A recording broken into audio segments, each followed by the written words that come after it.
নমস্কার বন্ধুরা, বড়দের প্রণাম, ছোটদের ভালোবাসা জানিয়ে আজ নিয়ে চলে এলাম এক দুর্দান্ত স্বাদের সন্দেশের রেসিপি নিয়ে। হোলি স্পেশাল সন্দেশ। এই সন্দেশটি বানাতে প্রথমেই আমি নিয়ে নেব 1 কাপ দুধ। হোলিতে তো আমরা খুব রং খেলবো, কিন্তু মিষ্টি মুখ না করলে কি হয়, তাই বাড়িতেই বানিয়ে ফেলুন অতি সহজে দুর্দান্ত স্বাদের এই মিষ্টির রেসিপিটি। এটি বানাতে আমার লাগছে প্রথমেই 1 কাপ দুধ আমি দিয়ে দিয়েছি, তারপরে ওই কাপেরই হাফ কাপ মিষ্টি।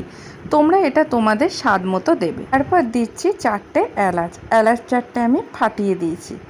তারপরে আমি দিয়ে দেবো 1 চামচ ঘি। ঘিটা দিয়ে ভালো করে এটা আমি নাড়াচাড়া করে নেব।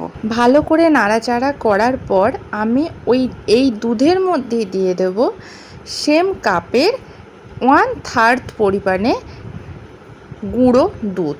এই যে দেখছো 1/3, মানে 1 কাপের থেকে একটু কম মাপে গুঁড়ো দুধ। এটি আমি আমুলের গুঁড়ো দুধটা ইউজ করছি। এই গুঁড়ো দুধটা দেওয়ার পর এটিকে আমরা ভালো করে মিশিয়ে নেব। এই দেখো, এইভাবে ভালো করে গুঁড়ো দুধটা মিশিয়ে নেবে।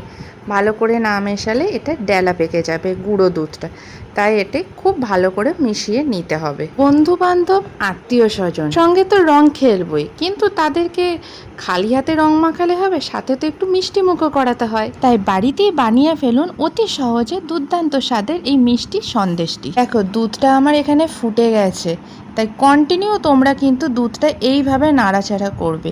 নাড়াচাড়া কিন্তু থামাবে না, তা নাহলে কিন্তু দুধটা লেগে যাবে। যেহেতু দুধের মধ্যে চিনি দেওয়া আছে, তাই দুধটা ফুটে একটু লালচে ভাব এসেছে। ঠিক তখনই তোমাদের দিয়ে দিতে হবে 2 চামচের মতো লেবুর রস। তোমরা এখানে লেবুর রসের জায়গায় ভিনিগারও ইউজ করতে পারো। যত বেশি নাড়াচাড়া করবে, তত দুধের মধ্যে মিষ্টির পাকটা তৈরি হবে, মানে সন্দেশের পাকটা। আর যত ভালো পাকটা তৈরি হবে, তত ভালো সন্দেশটা খেতে হবে। তা আমি এখানে লেবুর রসটা দিয়ে দিলাম। এটা কিন্তু মেন উপকরণ। এই দেখো, আমার দুধটা আস্তে আস্তে কতটা গাঢ় হয়ে গেছে। অবশেষে আমার এটা পাকটা রেডি হয়ে গেছে। ঠিক এরকম হবে পাকটা। এটা খুব বেশি শক্ত করে ফেলবো না, কেননা খুব বেশি শক্ত করলে আমাদের সন্দেশটাও শক্ত হয়ে যাবে।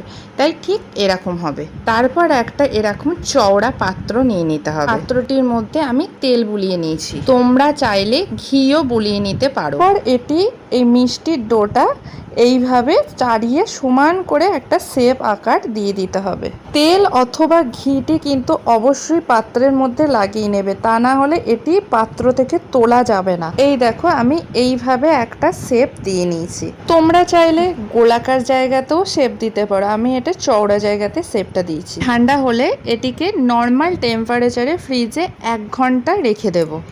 এই দেখো, আমি এটিকে 1 ঘন্টা পর ফ্রিজ থেকে বার করে সুন্দর একটা শেপ আকারে কেটে নিচ্ছি। আমরা এখানে তোমাদের মতো শেপ দিয়ে নেবে।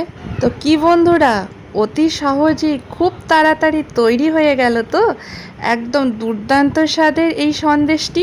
দেখতে সৌন্দর্যের জন্য আমি এখানে কাজু আর কিশমিশ দিয়ে সন্দেশটা ডেকোরেশন করে দিয়েছি। কেমন লাগছে বন্ধুরা দেখতে? একদম দোকানের মতো লাগছে না? খেতেও কিন্তু খুবই সুস্বাদু। একবার খেলে বারবার চাইবে এই মিষ্টিটি, মানে এই সন্দেশটি। তোমরাও একবার ট্রাই করে দেখতে পারো। তো বন্ধুরা, আমার রেসিপিটা কেমন লাগলো? যদি ভালো লেগে থাকে তাহলে কমেন্ট করে জানিও, আর ভিডিওটা ছেড়ে যাওয়ার আগে একটা লাইক করে দিও। তো সবাই খুব ভালো থেকো বন্ধুরা। আজ এই পর্যন্তই। আবার একটা নতুন দিনের নতুন ভিডিও নিয়ে চলে আসবো অন্য একদিন। সবাই খুব ভালো থেকো, সুস্থ থেকো। টাটা বন্ধুরা।